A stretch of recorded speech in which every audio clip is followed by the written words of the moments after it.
Good morning, everyone. Here we are, Monday, June 9th, Ball Cap Bible Study. My name is Wade Cruz. I'm the pastor for senior adults at Quail Springs Baptist Church. And today, our kids are at camp.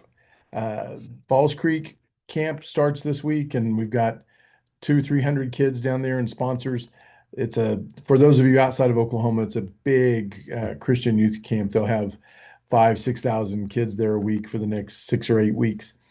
So in honor of that, I'm wearing my little Snoopy camper hat and little camp shirt deal. So, and of course, we're staying on our path here, and my computer locked up again. Well, that's just great. Wake up. There we go. Okay, it's awake. So, with that said, here we go. Ball Cap Bible Study. Today, I wanted to talk about kind of the unknown, and this screen behind me, this path is good because if you look down there, the road kind of forks, and what's the decision matrix, and what are all the things that it takes to, do something in a godly way, or sometimes the world can be overwhelming and we can just kind of vapor lock and not know which way to go. I kind of like people who are bold and confident and know what they would do in the situation, but that requires a lot of forethought. And sometimes things come at you and you don't expect it. Maybe you've got a boss or a neighbor or somebody who just all of a sudden out of the blue does stuff that makes no sense. And then what do you do? Which way do you turn? Um, a friend of mine gave me this verse to use, and then I saw something else, and I don't know why my stupid computer keeps locking up. I'm gonna have to use a different computer. But anyway, hopefully it unfroze just then. But Deuteronomy 31:8. And then I want to show you something that's really cool after that in Deuteronomy, but it's got a little twist to it. Uh, Sounds a lot like the beginning of Joshua, be bold and courageous, but um, listen to this. The Lord Himself goes before you. Think about that. The Lord Himself goes before you. God always goes before you and knows before you. I'll show you the verses that lead up to this. Um, this is Deuteronomy 31. So Moses is old. He says to them, I'm 120 years old today. I'm no longer able to go out and come in. The Lord has told me, you shall not cross this Jordan. It is the Lord your God who's going to cross ahead of you. So the Lord goes before you, but He also knows before you. He goes before you do. He's waiting on you to walk into whatever that situation is, or that room is, or that whatever, but He also knows outcomes before you do. Um, and he says Joshua is the one who's going to cross ahead of you, and just as the Lord has spoken, and the Lord will do to them just as He did to, Sihon and Og, the kings of the Amorites. Anyway, works on down.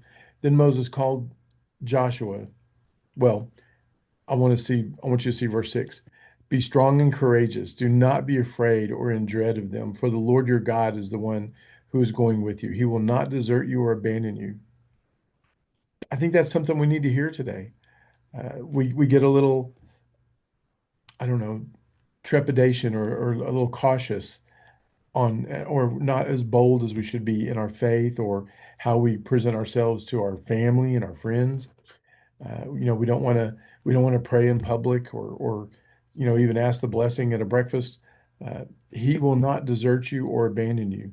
Then Moses called to Joshua and said to him in the sight of Israel, be strong and courageous, for you will go with this people into the land which the Lord has sworn to their fathers to give them, and you will give it to them as an inheritance. And then verse 8, our focus verse. And the Lord is the one who is going ahead of you. He will be with you. He will not desert you or abandon you. Do not fear and do not be dismayed. So, you know, God still surprises me all the time. He's amazing. But then at the same time, He kind of like grabs me by the collar and shakes me around. He's like, how many times do I have to prove myself to you? I mean, that's a wake-up call. Why is my faith so weak? God is going before me. He's blazing the trail. He's clearing the path. He's making it possible. He goes before me and he knows before me. But I want to show you something uh, else in chapter 3, because what's funny is when I first my friend first gave me this verse, it was 31:8, but then I read it as 3:18. So when I go to 3:18, this is crazy how all this works. 3:18, um, listen to this.